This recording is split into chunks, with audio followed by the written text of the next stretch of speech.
And we're live now. Good afternoon, everyone. Welcome to my sports YouTube channel, Sig David Sports, where I do sports content reviews about great athletes in boxing, basketball, football, soccer, among other sports. And I also do interviews with athletes active and retired, and sports related people.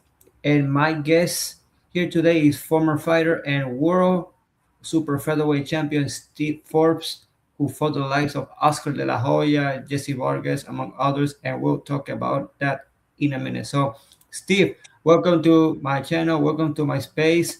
A pleasure and so good to have you here, man. How are you? Good. Thank you for having me. I appreciate it. Looking forward to it.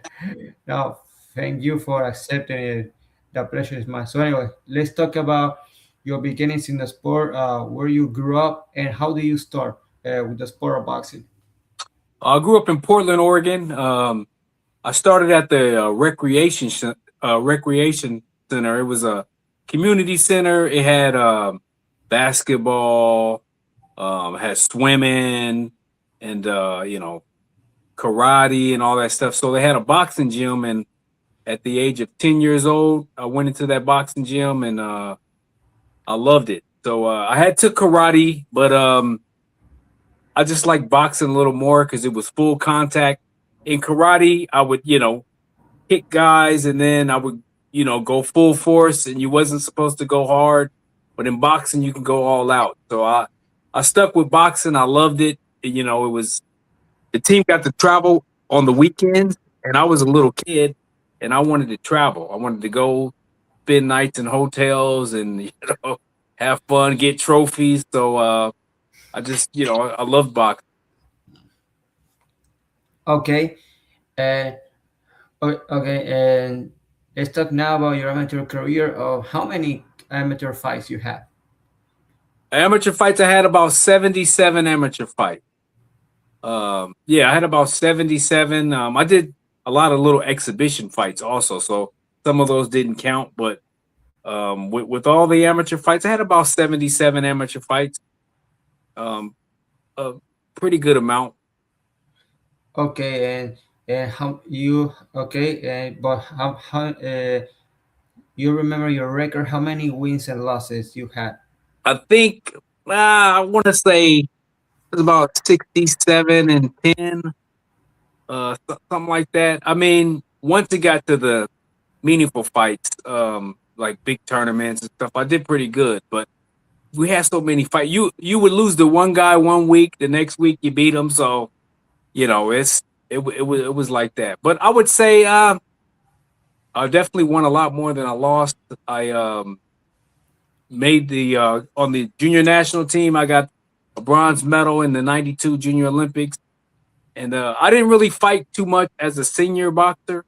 When I turned 17, I actually stopped boxing, and I didn't fight again until I turned pro. So I want to say I won 67 fights, or sorry, 60. Yeah, right around 67, right around 60. 65, 67. Okay, and growing up, or when you start to box and when you were fighting as an amateur, uh, is was there any fighter that you like to watch? And if so, which fighters that you like to watch growing up? Oh, as a pro, I used to love watching Meldrick Taylor. I liked watching Meldrick Taylor, Terry Norris, um, even early James Toney. He Wow. was one of my favorite fighters. I loved watching him. Marvin Hagler. I used to watch videos of Marvin Hagler, Sugar Ray Leonard, Duran, who was really good. Julio Cesar Chavez. But I really loved watching Tyson. I was a big Mike Okay. Tyson fan, and Evander Holyfield also. I was a big Evander Holyfield fan. I um I got into boxing actually. I saw a picture of Evander Holyfield in the Ring magazine. He was 1987 Fighter of the Year, and I was like, "Oh man, that's I'm gonna do this." So that next week I started boxing, but I saw a picture of Evander, and I fell in love with boxing after that. And but I was a big Tyson fan. I really liked Mike Tyson. He used to make fights end quick. Yes, we all know that. Okay, so anyway, let's talk about now. Let's go back to your pro career, and let's talk about the night that you fought Mexico's Alejandro Gonzalez for the IBA World Lightweight title in 2000. And how do you remember that fight? What do you think Yeah, happened? it was IBA. Yes, the IBA was the first title first title I ever fought for. I was 14-0. No one really knew who I was. Alejandro Cabrera Gonzalez was, he was 44-4 with 30 knockouts. He had more knockouts than I had fights. And I fought him in I want to say Indio, California. It was a desert. It was a good fight. I had never that was the, best fighter I had fought. And I thought I beat him that night. One judge had it a draw. I think it was Marty Dinkin, one of the, veteran judges. He had it a draw, but it was a close fight. And yeah, I was 14-0. It was the biggest name I had ever fought. It was a former champion. He was a former world champion. We fought for that vacant IBA title. One of the new organizations. It was rough though. I had never been 12 rounds. I had only been 10 rounds like one time. No, twice. I had been 10 rounds twice. So it was all new territory. I had never been 12 rounds, but it was a good fight. That fight gave me a lot of confidence though, because I lost a close decision, but at the end of the year I won the world title, the IBF title. So I fought him at lightweight, and then after that fight, my agent Cameron Duncan, he asked me, he said, "Can you drop down to 130?" And I said, "Yeah, I think I can." He said, "If you drop down to 130 pounds, because you fought so well in this fight, I think you'll be a world champion." So he says, "I'll get you a title fight at 130 pounds if you drop down in weight." So I dropped down in weight, and then I won the USBA title against David Santos. And then my next fight, IBF title against John Brown. So that Cabrera Gonzalez fight really, really helped me. And it was a good, tough fight. Very tough fight. Yeah, right. And then in December of 2000, you fought John Brown, the first fight for the vacant IBF World Super Featherweight title. So how Yeah. do you remember that first fight against John Brown? Very tough. I remember me and Diego Corrales, he was the IBF super featherweight champion at the time. Him and I used to spar, and he told me, "Hey, I'm going to be giving up this title. I'm going to move up in weight, and then you're going to end up fighting John Brown." That's what he told me. If you win against David Santos, you'll end up fighting John Brown. And so he told me that John Brown was going to be really tough. He was like, "I think you could beat him, but Steve, he's tough, man. He's nonstop. He's pretty strong. He's not really a knockout puncher, but he's strong. He's gonna be physical." And so I remember fighting Brown. Brown was tough, man. He was small, and I'm normally the smaller guy in there, but he was small. He was getting in close. He was able to push me around. He was just a tough physical guy. And I knew I was behind in the fight, and I knew I had to do something. So I was like, I just got to keep throwing shot, and ended up perforating his eardrum, and I won the title. But I didn't really feel satisfied because some people were thought, "Oh, you got lucky," So I was like, "We got to do it again," Even though I didn't really want to fight him again because he was so tough, but I knew to feel like a champion, I had to face him again. So that's so I knew it. After that fight, I was happy, but I was like, okay, I'm gonna have to face this guy again because this was a tough fight. I was glad I won though. Okay. And how do you feel when you became a world champion for the first time in your career? Oh, I felt great. That was everything I worked for as a little kid. I always knew I would be a world champion. I felt like my boxing style, even as an amateur, I felt I box more like a pro. The amateur is just points, and some fights, and even in the amateurs, I would get ripped off, and I was like, nah, man, I know I have a professional style. And even though a lot of the pros would tell me, "You gotta be a pro, man. You got more of a professional style." So by me winning that title, it solidified and it pushed and just affirmed everything I ever believed that, hey, you know what? This is my sport. I'm gonna, from this area, from this town, from this city, I'm gonna be a great fighter from this city. So I was excited, man. I was happy. I knew, I believed it as a little kid, and it happened. So Okay, and I saw that you had several title defenses, and you had the rematch with Santos, but in that fight, I see that I saw that you lost that title on the scale because you failed to make weight. And what do you think that happened in that occasion, that situation? yeah, you know what? It was tough. I had hired I was making a defense against David Santos. I was world champion for almost 2 years. I was like just about 2 years. I was a world champion for 2 years. Um, that weight was getting tougher to make. I had fought that same weight. I was 25 when I didn't make the weight against David Santos, and I got stripped of the title. Even though I beat him in the fight, we continued with the fight. I won, but I had been making that same weight since I was 15 years old. When I went to the Junior Olympics, the Junior Nationals, I was 15 years old. So I was 132 then. And so here I am, you know, 10 years later, making 130. So it was tough. I knew, I should have moved up before that fight, but I was, you get that title, you want to hold on to it as long as you can. And it was tough. I had just hired a strength and conditioning guy. So I was doing a lot of weightlifting, kind of more for power and strength and stuff. And it just, I hadn't fought in a year. Just the timing was off, and I couldn't make the weight. It was tough, and it was a lot rougher back then because if you didn't make weight, man, they talked about you bad in the paper and in the magazine. It was rough. Now people don't make weight; it's not a big deal. They just, Well, back then when that happened to me in 2002, it was tough, man. I had to live with that, and even my next fights were a little bit lower. The money, I kind of had to start again, and yeah, that was a rough time, and it was. I wish I would have went about it in a better way because I got mad and I said some stuff I shouldn't have said about the promoter, and you know, but all is all is better, years later.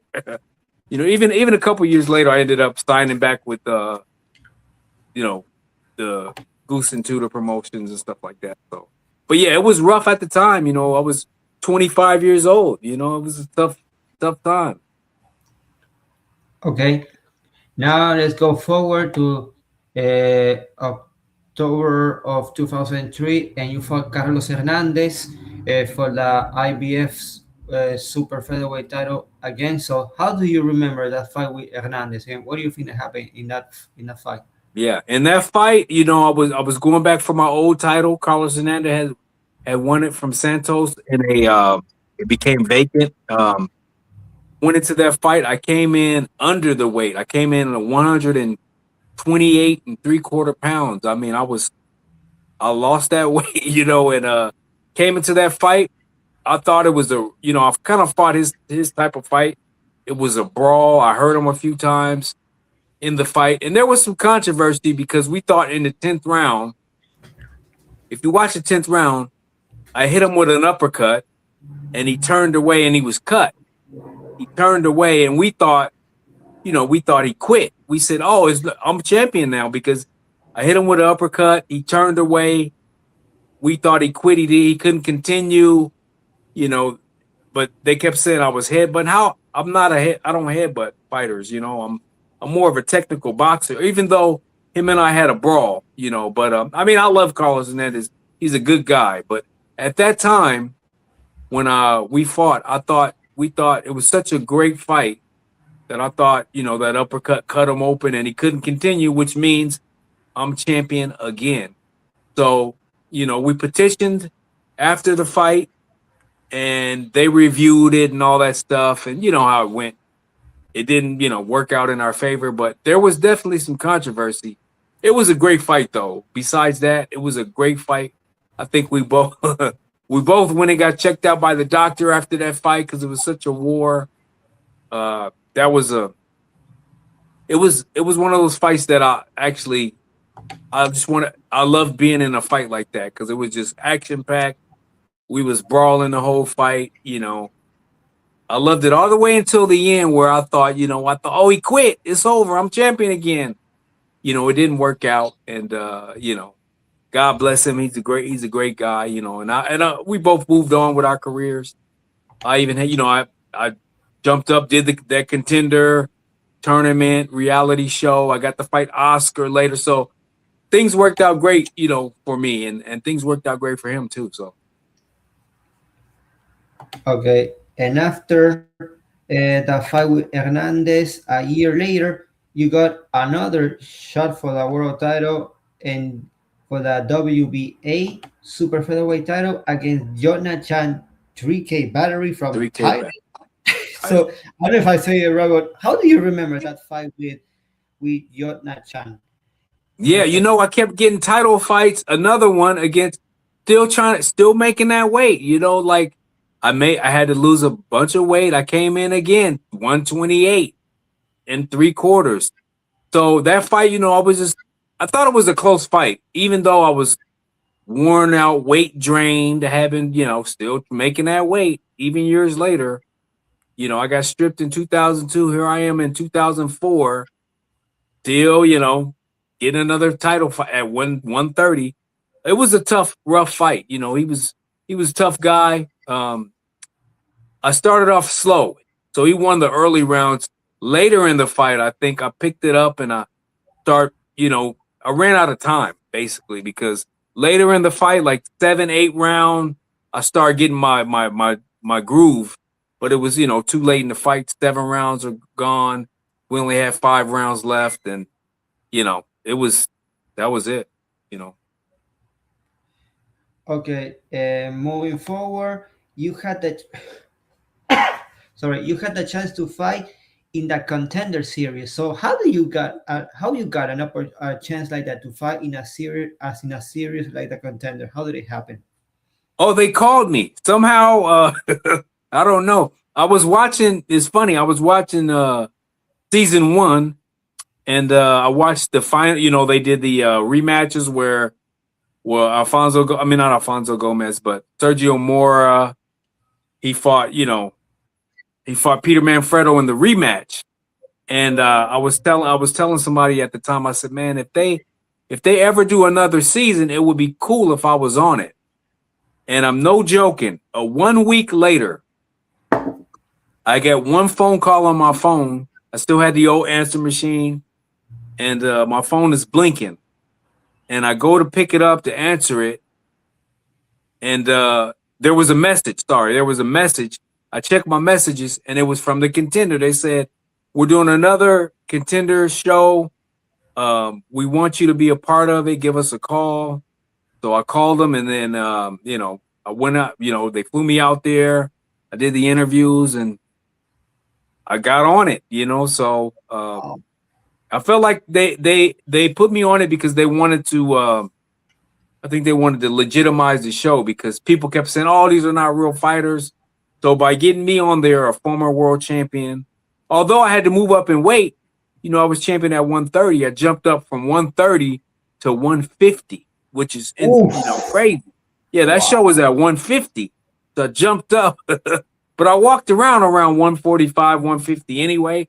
So I just fought at my walk around weight. But yeah, jumped up and I got an opportunity on there. I remember talking to my promoter, who was Dan Goosen at the time. Rest in peace, Dan Goosen. He told me, he says, "You want to do this?" I was like, "Yeah." He says, "I have to sign off on it." He says, "The only thing is you got to make it to the finals." He says, "If you don't make it to the finals, it's pretty much over. You're not going to get no opportunities. Your career is going to be over." And I was like, "All right." I was like, "Nah, I'm going to win it. I'm going to win this thing." And, I did good on the contender. I made it to the finals. I thought I won the finale. I lost by 1 point, but my career still took off. I went back down in weight, and then things happened, which was great. And yeah, man. But that yeah, it was great. It gave me a whole second career. Revitalized, revolutionized, jump started my whole career. So I loved it. Yeah, and in that series, you fought a world champion, which is Cornelius Bondrage, if I'm not mistaken. So, how do you remember that fight with Bondrage in the contender? Yeah, Bundrick, I beat him in the semifinals, and he became two-time junior middleweight champion. Strong, he knocked out Corey Spinks twice or whatever. Yeah, with him, he became a bully fighter. He strong. If he got the muscles and he's a big guy and he's bullying these guys, hitting these guys with power shots. So my strategy was, I said, you know what? I can't box him from the outside. He's a big, strong guy. I have to I have to go forward. I have to back him up. I have to make him be, worry. And I knew I could take a punch, so I wasn't worried about his punching power. But I said, you know what? I gotta back him up. I gotta force him back, make him fight. And then once I got inside, he didn't know how to fight inside because most guys, because he's big and strong, they move away from him. They don't fight him in close. I said, I gotta get inside and back him up, make him work. I knew I had to do a fast pace, and we only had 5 rounds. So I said I gotta fight more like an amateur, fast pace, throw a lot of punches, back him up, and it worked. I was able to win. I was able to beat him. So yeah, it was he was strong though. He was strong. Okay. And then after the contender, in May of 2008, you had a chance to fight one of the most accomplished fighters of that time, which was Oscar de la Hoya. So, how do you remember that fight with De La Hoya? Man, I remember it was it was surreal. I didn't believe I was gonna get it because I was supposed to fight. After the contender and stuff, I fought Demetrius Hopkins. They robbed me from that because everybody knows I won that fight. But then I beat Francisco Bojado, Panchito Bojado, who was Oscar De La Hoya was positioning him to get a title fight. So I told my promoter at the time, Jeff Wall, rest in peace, from the contender. I said, "Hey, give me another prospect." He was like, "Man, it's really bad that they robbed you and this and that." I said, "Give me another prospect. I'm gonna beat him." He says, "All right." So they got me Bojado. Sugar Ray Leonard came into my dressing room before the fight. You know, Wow. Sugar Ray and Jeff Wall, and they said, "Listen, you beat this guy, man. You may get a big fight." Because I was supposed to get a fight against Arturo Gatti, but Alfonso Gomez got that fight. But my name was mentioned, and I didn't get it. Alfonso Gomez got it, and he beat him. So they said, if you beat this guy, Bojado, you may get you never know. You may get Oscar. And I was like, no way I'm gonna get Oscar. But after I beat him, my friend called me. My friend lived in Vegas. I was living in Detroit at the time. My buddy called me and said, "Hey, you may get Oscar, man. You may get Oscar." And I'm like, "No way." He was like, "But it's gonna be, you're gonna have to kind of follow with what they say, how this and that." And I'm like, "Okay." So my promoter called me right around Christmas. It was like Christmas Eve. He calls me and says, "Hey, you got the fight with Oscar." I was like, "No way." He was like, "You got the fight against De La Hoya, but you can't say nothing about it." I said, "Why not?" He says, "Because they're gonna do a press conference in February," which they did the press conference on my birthday. But before that, he said, I said, "I don't believe you, man. You told me I was gonna fight Gaddy. I didn't happen." So then he got Oscar De La Hoya's buddy, Eric Gomez, on the phone. He says, "Yeah, Steve, it's between you, Paulie Malignaggi, Dimitri Stalita, and somebody else, right?" And I'm like, okay, whatever. But then they no, they told me that earlier. Then actually on Christmas Eve, he said, no, you have the fight. You actually have it. So sorry, going back when they said it's between you and a few guys, I didn't believe it. But on Christmas, right around Christmas Eve, they told me you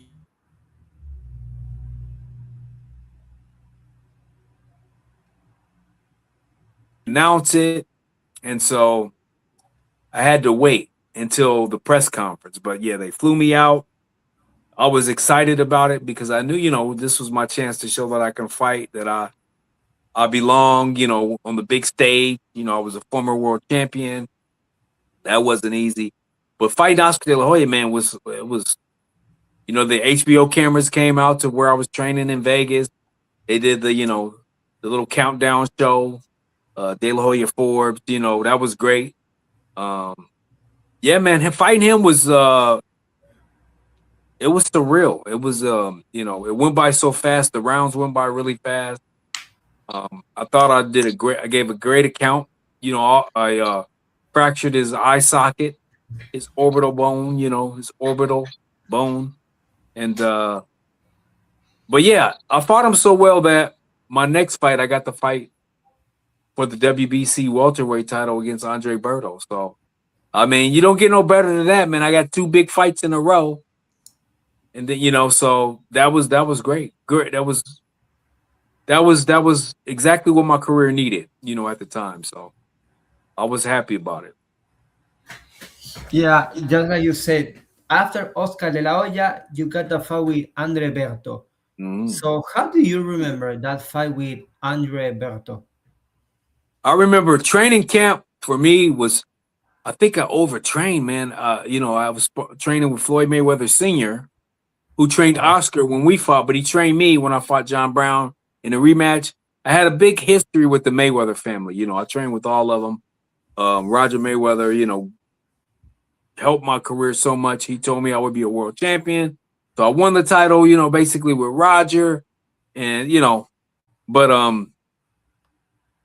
with Berto, I feel like I kind of burnt myself out in training. I was sparring hard like 3 weeks before the fight. And we were just getting ready. We was excited, I think, So I was eager to spar and train and but with Berto, man, I thought it was a close fight. I mean, you watch that fight, he was a young champion, 22-0, 20 knockouts. I'm an old veteran. He never hurt me or anything. I thought it was a good boxing match. Um, it's so funny. I'm gonna end up probably watching that fight this weekend, just to recap it and watch it. But it was a good fight, man, because he was a young, explosive fighter. I thought it was a really close fight. I thought it was a competitive fight. Um, his energy and youth, I thought helped him in that fight. But man, it was fun being back on that big stage again. We were on a doubleheader with Shane Mosley versus Ricardo Mayorga on HBO. You love, as a fighter, you want to be on the big network. HBO and Showtimes were the big networks back then, and I that was great, man. And another great payday, man. I couldn't complain about. I was excited. I was in my 30s. My career is pretty much winding down, and I'm getting big opportunities. So I can't complain. yes, because after losing to Andre Berto, you kind of struggle a little bit to get win. For example, for 2011 to 2014, you did manage to win a fight, and one of your losses was against Jesse Vargas, who's Yeah. a world champion. Yeah, so in that case, so how do you remember that fight with Jesse Vargas, and what do you feel happened on that occasion? Jesse Vargas, well, man, it was tough. I did have some struggles with fights. I got ripped off, whole Don King situation, I don't want to get into it, but uh, I got back to doing some work with Golden Boy, and I got Jesse Vargas was actually supposed to fight Alfonso Gomez, and I was sparring with Canelo. Canelo was gonna fight Shane Mosley. Oh, Mayweather was fighting Cotto. Canelo was fighting Shane Mosley on the same card, and I was sparring with Canelo. and I was Wow. down there about 3 weeks, and then Jesse Vargas was gonna fight Alfonso Gomez, but Alfonso Gomez, I believe he got hurt, and so a week before the fight, since I was in camp with Canelo, they said, "Hey, we got Forbes in camp." So I came to, I think I came to a open workout, and Eric Gomez pulled me to the side and said, "Hey, would you fight Jesse Vargas?" My weight was already down. I was walking around at 147. I was in pretty good shape still because I was sparring Canelo for speed. I mean, I was sparring every other day, and so they said you got 5 days, and I'm like, Jesse Vargas ain't gonna hurt me. I'm a former world champion. I know how to handle myself in there, and uh, so it was kind of a last minute. I only had 5 days notice, and I fought Jesse Vargas. I thought it was a good fight. One of the one of the writers that I know told me they thought that fight was a draw. Fighting Jesse Vargas. They said, "Yeah, Oh, I kind of had it a draw. It was kind of close. You could tell that you was a little bit you didn't really prepare for him because he was a taller guy. I was sparring Canelo, but I thought it was it was pretty decent fight. We fought on the HBO pay per view. It was the second fight, and I just wish I would have had time to actually prepare for him, and I wish we would have fought again. But it didn't happen, and I like Jesse Vargas too, man. So all these opportunities, it's prize fighting. So you, as an older fighter, you start to appreciate. You know what? I understand the business. I'm not gonna get these decisions. I'm not really gonna get benefit of the doubt, but I'm gonna get the opportunity for other people to see me fight and for them to, come up with their own conclusion, what they thought they saw. And so, yeah, no, it was a great opportunity. It is prize fighting. It is a profession. I got paid pretty good. It was a great opportunity. Um, and I was, I was definitely winding down in my career. I'm in my late 30s at the time. I'm winding down, man. So those opportunities, I appreciated them. And then Jesse Vargas, going on to become a world champion, man, which is great, and had some great fights of his own. So I kind of helped him. He learned a bit, because it was I showed him a little bit of boxing tricks in there, and I think he picked them up and got better. So it's all good. okay. I saw that then after 2014, which you lost to Lorty, but then you came back 5 years later after a 5 year layoff, and you got a fight. You won that fight in 2019, and then you fought again. Can you think of a reason of why you came back after such a long layoff? Yeah, I promoted it myself. I have my own promotional company, 2 Pound Sports and Entertainment. So I wanted to try an experiment.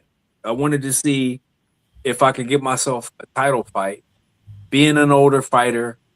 So 2019, we did a show. We put a young prospect on there by the name of Victor Morales, who's, one of the good up and coming guys around here, especially at that time.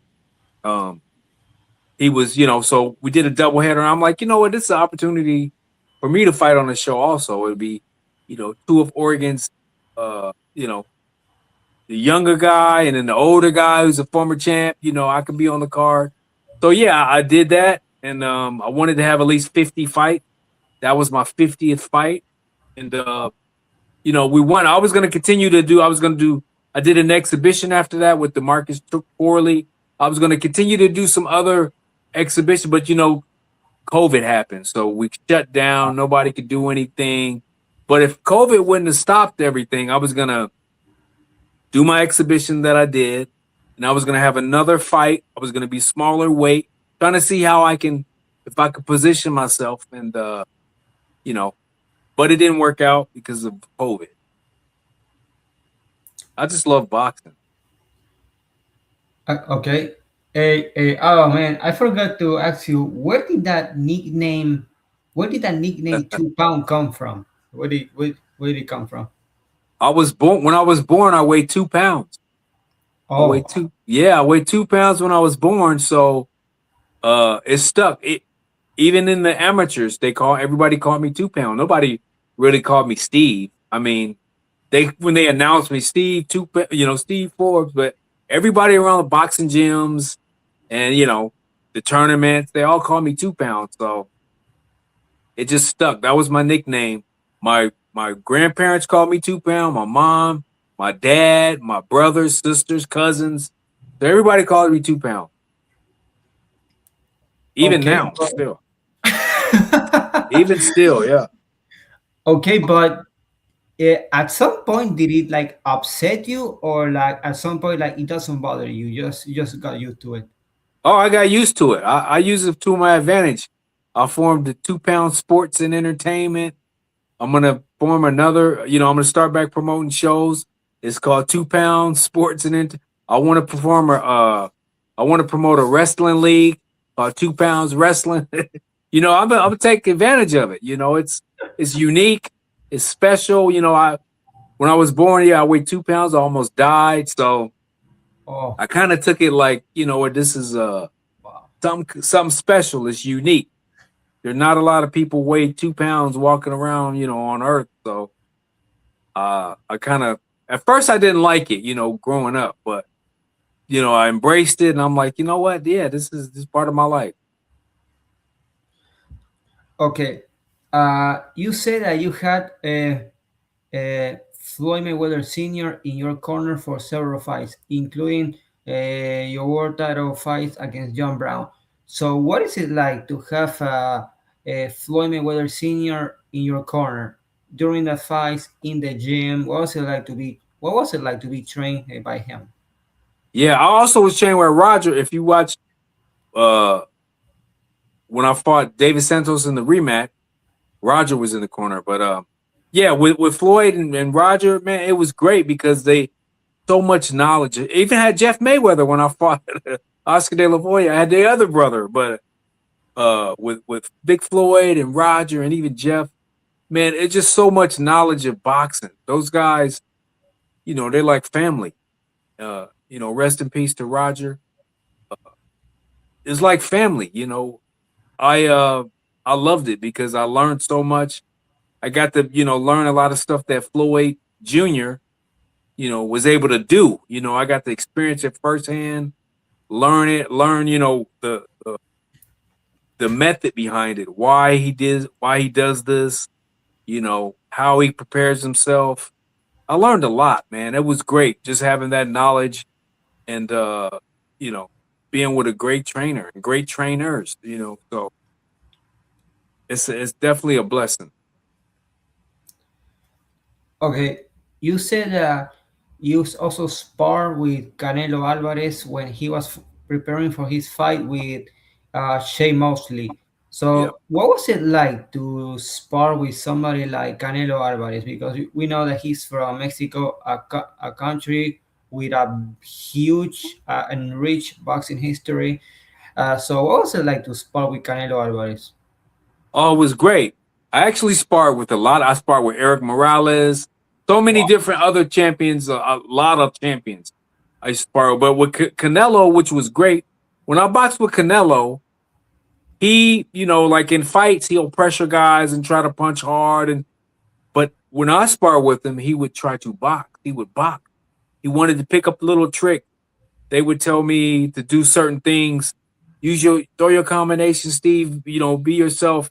He's gonna pick up some of the stuff you do, and he's gonna start doing a lot of the stuff. He may copy some of the stuff you do, which was smart. I thought it was smart. They wanted him to box with guys, and he had other guys where he would spar with them, and he would go to war and bang them up and stuff like that. But every time I boxed with him, we would just box.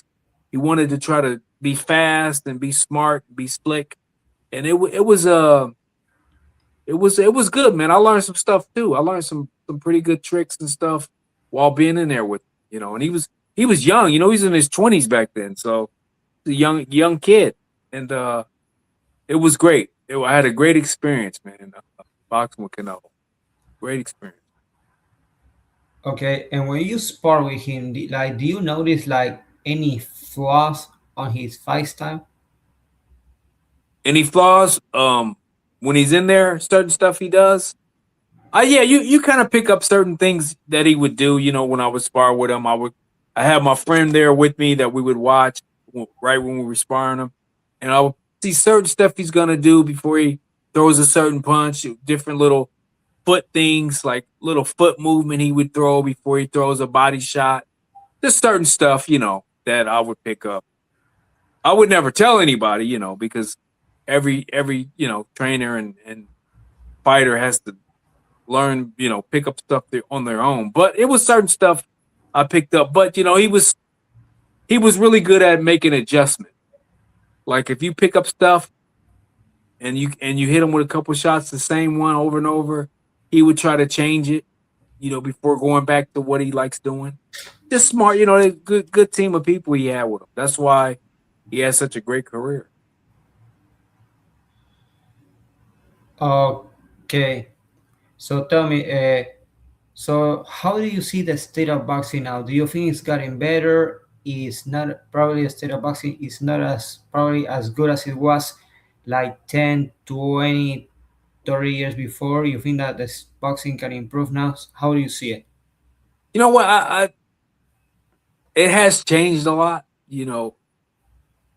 Fighters are, people they are doing super fights, but it's a lot of guys, man. They kind of fought each other. It wasn't a lot of it's a lot more uh getting in each other's face, and a lot of just kind of unsportsmanlike conduct, I think.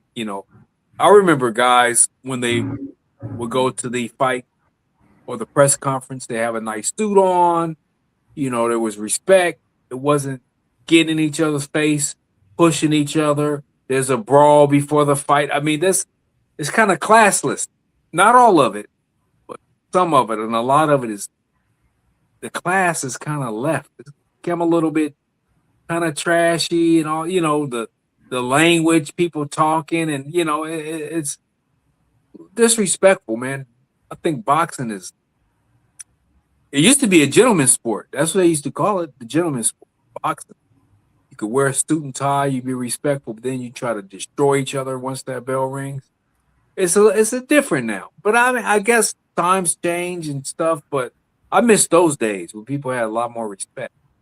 As far as the fighters, I don't see I don't see as much skill as there was when I fought.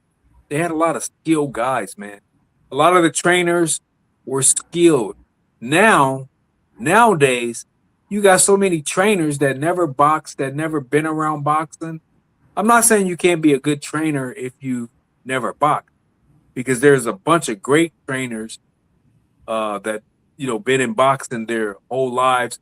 A lot of great amateur coaches that studied, they studied it. A lot of trainers now, they just go in the gym. They watch some YouTube. They know how to do the mitts like Mayweather, and that's it. And then the fighters don't really learn from the old school things in boxing. So you know it's tough because there's a lot of there's just a lot of trainers that don't study the foundation. They don't learn about boxing, and these fighters are not learning. They're not learning from the old school guys. So I think it's changed. The money has definitely went up, which I guess that happens in every era. The money, because some of the fights that I had, like Santos and all these guys, man, them fights are $1 million, couple $1 million fights in this day and time. But back then, man, it was 100,000, 115,000, stuff like that. So those fights, these guys are making a whole bunch more money than the guys even in my era. I mean, we got paid good, but man, I mean, it's 20 something years later, I guess, goes up. Okay, and have you noticed that there are some fighters that are like avoiding or ducking others in the sport? Have you noticed that? I have noticed that. And this is the thing where it comes to like the sanctioning body, the IBF, the WBC, the WBA, and the WBO. Now you got guys trying to talk about, oh, we don't need those belts. No, no, no, no. We do need those belts. Those belts been around a very, very long time. And what those belts do is force fighters to fight each other. Because now you got people, like the Zuffa belt and stuff. No disrespect to that, but they're trying to. If you got another type of organization and you're not respecting the regular organizations, certain guys are not going to face each other. They're just going to be like, "Oh, I don't need to fight him." That's you know, I grew up in an era where even in the amateurs, where you start learning that fighters are not afraid to fight each other. Like I don't know if things have changed where certain guys are afraid now, but back when I was boxing, I get in there with anybody. I didn't care. I mean, like even me fighting Oscar, I wasn't scared. I'm like, man, this is my opportunity to show what I can do. Hey, you lose, you lose. You learn. It's not the end of your life.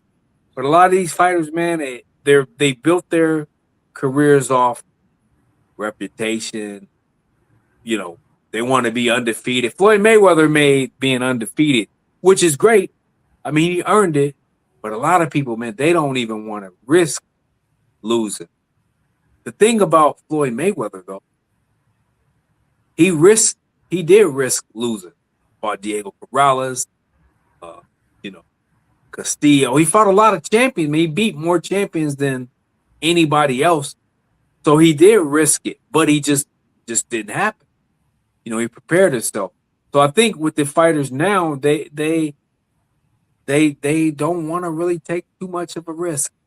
The great fighters, that's what I think separates the good, the mediocre, and the great. The great guys will take a risk. And if it doesn't happen, they're still great. But they take a risk. A lot of these guys, before they even get a chance to become a champion, they don't want to take a risk. And I think that hurts boxing. But hopefully, I do think boxing's in a pretty good place. I mean, we got a lot of good fighters. You got Shakur Stevenson, and you got a lot of man. You got so many good guys. You got Devin Haney. I mean, you got so many good fighters. I just want to see them facing each other, man. I think we could have a lot of great fights for years to come if these guys, like Tank and stuff, and these guys start facing each other like back, the days from old where people fought each other. It's definitely enough money in it, so let's see those fights. Okay, but yeah, we see some fighters that they avoid certain risky fights to avoid losing the unbeaten record. Do you think that this story with Floyd Mayweather, because since Mayweather, some fighters, some not all, that they're avoiding certain fights, they're avoiding or ducking some fights to avoid losing the unbeaten record. What do you think? Yeah, I do think some fighters are avoiding. They it's too risky. They don't want to, But it's funny though because people, they'll mention Floyd. Floyd fought the guys though. He fought like the only fight that I say it didn't happen right off the bat was Floyd versus Manny Pacquiao, and I think Floyd did say, "Hey, I want him to take the blood and urine," and somehow it didn't work out. So I think that had a lot to do with it. But I don't think but if that fight still eventually happened and people said, "Oh, well, Floyd fought him later." Manny Pacquiao is younger than Floyd. He's younger by like 4 years, 3 to 4 years. So it eventually happened, which was great. I'm glad it did. Both fighters are great. They're Hall of Famers. I mean, you can't, but I do think a lot of fighters are trying to they want to stay unbeaten. They don't want to risk all this stuff. But like I said, with Floyd, he fought other champions. He did fight the champion. I mean, yeah, he fought the guy to beat the guy to beat, he fought all these guys, man. So it's hard for me to see other fighters trying to do a Floyd Mayweather because Floyd fought other champions. And a lot of these guys, they're not. But that could have something to do with the promoters, because most fighters are not afraid of other fighters. At least growing up in the amateurs, man, you went to a tournament, you fought whoever was in a tournament. So when I see people say this guy's scared, it's hard for me to kind of believe, but maybe they could be right, but I just don't see it. Like it's a little tough. Maybe I think it's more business wise. It's their managers or promoters that don't really want to do it.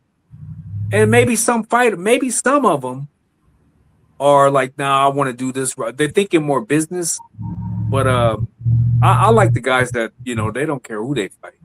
I like those type of people. Hopefully we'll get a little bit more of that. I mean, we're starting to get it, I think, again. Oh, okay. So tell me right now, which boxers, which fighters do you like to see in boxing now? Oh, which fighters I like to see? Yeah, today. Oh Yeah. man, I like I like Usyk. I think he's technically good. I like the heavyweight Moises Intama, I think his name. Oh man, he's like a young Tyson, but he's a southpaw, so he can box a little bit. He's probably my favorite prospect. Of course, I like the guys like Devin Haney. He's been around. I remember watching him as a kid. Tank, I want to see Tank again. Um, I like all the young breed like Shakur and all those guys. And I like Inoue. I think he's just a powerhouse. Um, what else? The other little guy that I want to see him play from New York with the braids. Uh, Shockey Foster. I like him. I want to see him in Inoue. That's one of the fights I want to see. I think it's time, man. They got to make that fight happen. But yeah, those guys that I mentioned, probably some of my guys I enjoy watching. Um, Even Tiafimo, he he's interesting. You never kind of know what you're gonna get when he fights. Entertaining. Um, but yeah, those guys. I mean, they got a lot of other little young prospects coming up. I try to watch as much as I can. Um, but yeah, Okay. So tell me, and since you say that you like promoting boxing, how do yes. you feel when you're doing these shows? Sorry.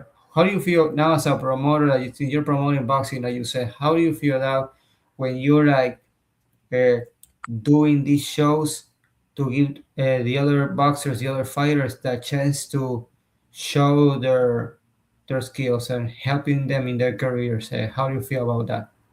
Oh man, I love it.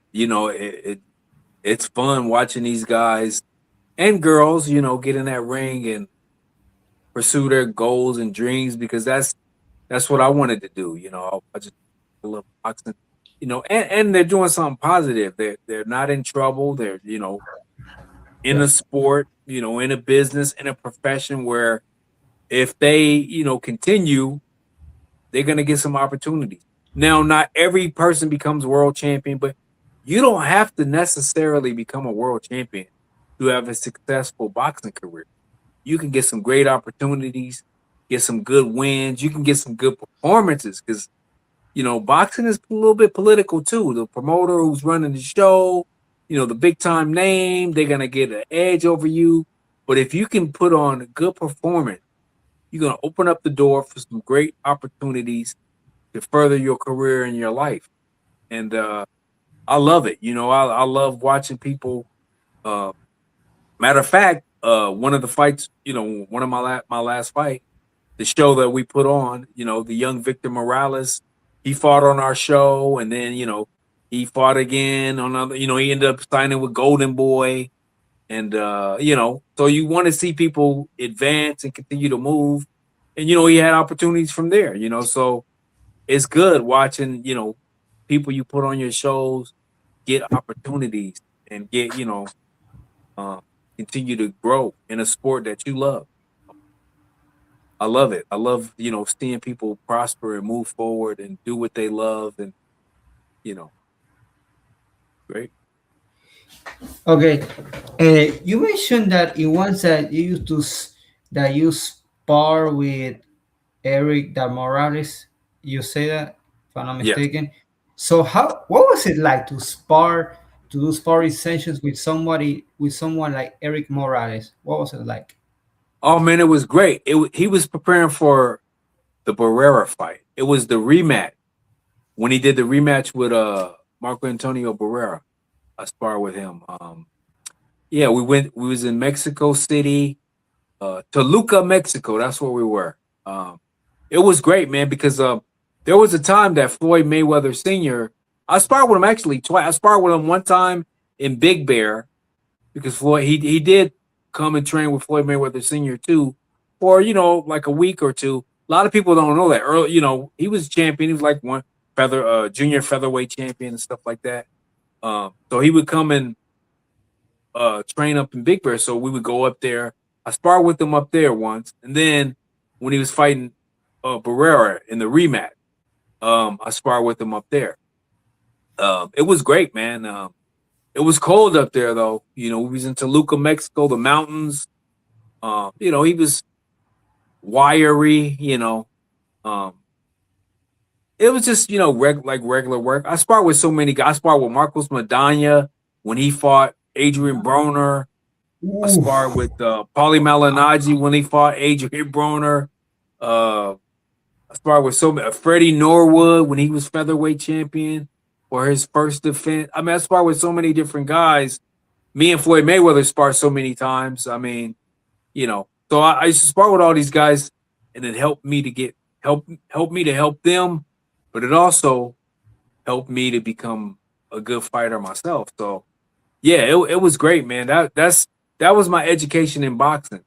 A lot of people had they had 200 amateur fights and all this. I didn't have very many amateur fights. I mean, considering 77 whatever, but that's not a lot compared to a lot of other guys. So I learned a lot by sparring with a lot of guys. A lot of former champions, a lot of I used to spar with Stevie Johnson, the WBC lightweight champion.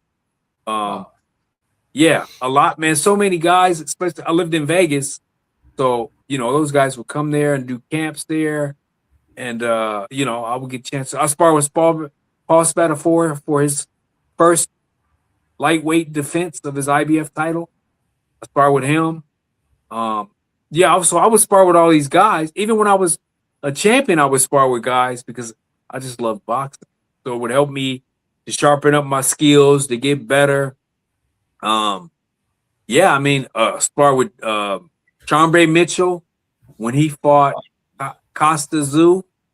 Yep, I boxed with him. You know, so many different guys, man. It was me and Diego Corrales sparred so many times.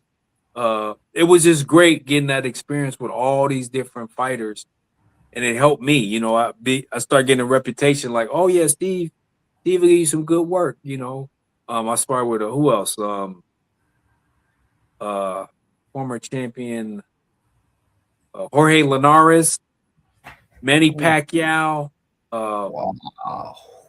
yeah, so many guys, man. So many guys. Ray Beltran early in his career. Yeah, a lot of guys. Wow, can't believe what you told me. You had the chance to spar Manny Pacquiao, and what was it like to spar somebody like Pacquiao? Man, Pacquiao is like nonstop, man. He's like a fast pace. Everything is real fast paced. Your heart rate is going up and down. It's like a sprint. It's like a sprint. I sparred him when he was getting ready to fight Joshua Clottey.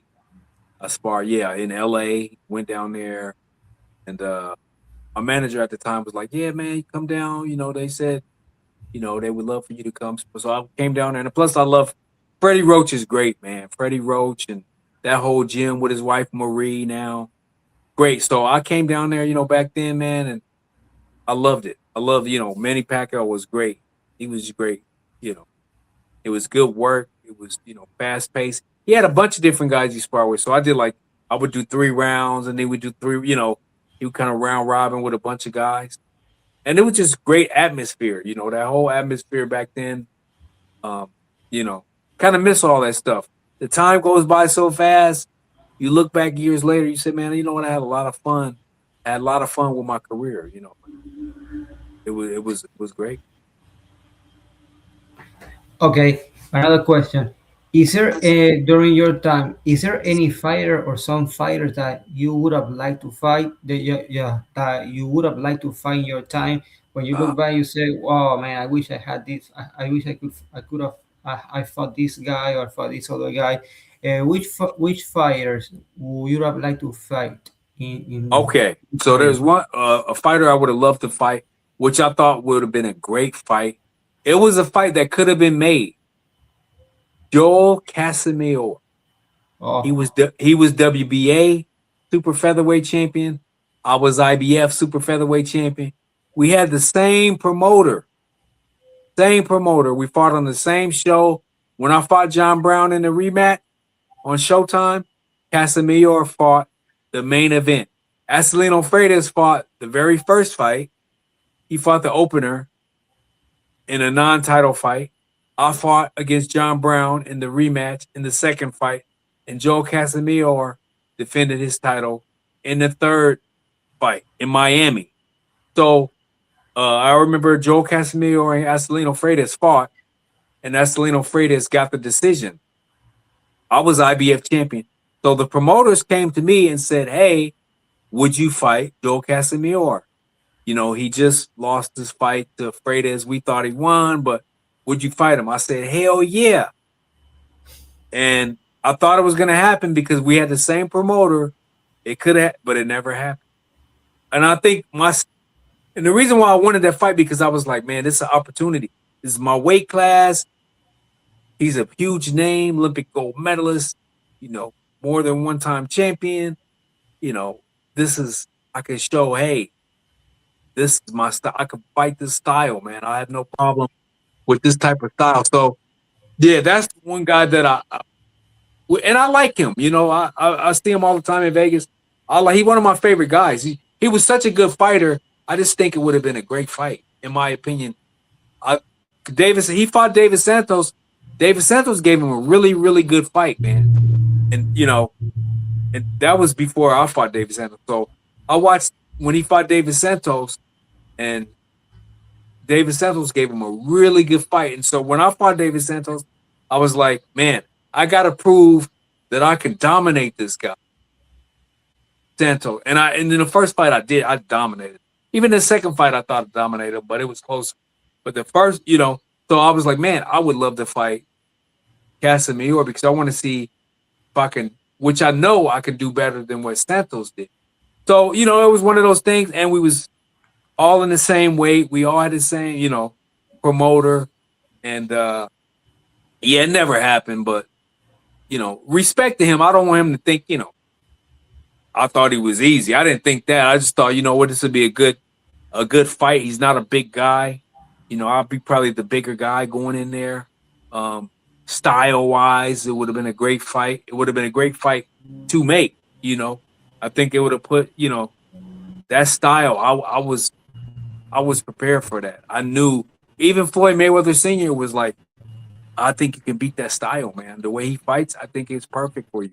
But it never happened. So, you know. But that was one guy I wish I could have got an opportunity to fight. We champion, same weight, same time. Yeah. okay. So tell me, so what do you think should happen so boxing can improve like more or maybe go back to the way it was like a few decades before? What do you think should happen? I think fighters just stop, stop getting in this stuff. Like, well, I mean, I understand it's about money, but I think fighters shouldn't sell themselves just for the money. Like, you hear about like the Zuffa signing a bunch of fighters. Now, with Zuffa signing these guys, will these fighters be able to fight the other champion? Or will they just stay in that organization and be, kind of stuck? That's that's what I'm hoping doesn't happen. I'm hoping that because I like the idea of what Dana White is doing. I like the idea somewhat. I like that, he wants to keep guys busy and have the best fight the best. But I wish all the promoters could form a league where they all get together and form this big, huge global boxing network where this fighter fights this guy, and if he loses, so what? He can still match up with this guy, where you got a lot of monopoly. I hate to see a guy lose a big fight and he's shut out, So I just think I would love to see all the promoters work together, man. Maybe form one big united kind of thing. And even for like small promoter, like I'm a small promoter, even for us small promoters, that we form a big alliance where you have the elite boxing, where the record paydays and all the stuff. Then you got another level, and then you got the club level where the club guys work with each other, and everybody can kind of, get themselves maneuvering, and everything kind of where it shuffles and moves and mobilizes into something big, to where everybody can get involved. You know, I would love to see that, where a lot of fighters, they all work together with all these promoters, and you get some of the best fights going, man. Because this is a sport; it's a privilege to be able to do this stuff, man. It's not you know it's I was so grateful that I was able to have the fights I had. Opportunity to make money that I made. That I grew up poor, man. So to have all that experience and all them opportunities and get to be on TV and all this stuff, that's a blessing to have, man. Like, you look at it in your life, when you look back and you're like, man, you know what? I had a lot of fun. Yeah, I had a good career for myself. I did a lot of stuff that people never done, never will get to do, and made a name for myself. People all over the world know who I am, certain people. So yeah, man, I think boxing, I don't think boxing will ever like die out. I just think, I just want to see it structured. I want to see it, where people are not getting taken advantage of. I want to see where when people retire, fighters, there is some afterthought, aftercare, some opportunities for them where even fighters, can become judges, referees, and TV analysts, and even the smaller fighters, even the guys that didn't quite win a title, didn't quite win the big fights, but to be in their network of, I would be all for, forming some type of organization where a lot of us former fighters can work together and do some stuff, still put some stuff out there. So, you know, but I definitely think boxing's it's never gonna die out. But I do want to see it, you know, not be as selfish, you know. I don't know how to not as, a lot of the people are a little selfish in it. Everybody work together, man. It's a lot, it's enough for everybody. So Okay. Okay, so we can end it here. So, Steve, thank you for being my channel. Thank you for being in this space. Well, the best of luck. It was great hearing you talk about your career, and it was a pleasure to have you here, man. thank you, man. I appreciate it. Thank you very much. You're welcome. Anyway, follow me so you can watch more sports content and more interviews with athletes and sports-related people, including world champion boxers like Steve Tupan Forbes, who was my guest here. So, bye, Steve. Thank you, man. Bye. Thank you. No, thank you. Bye.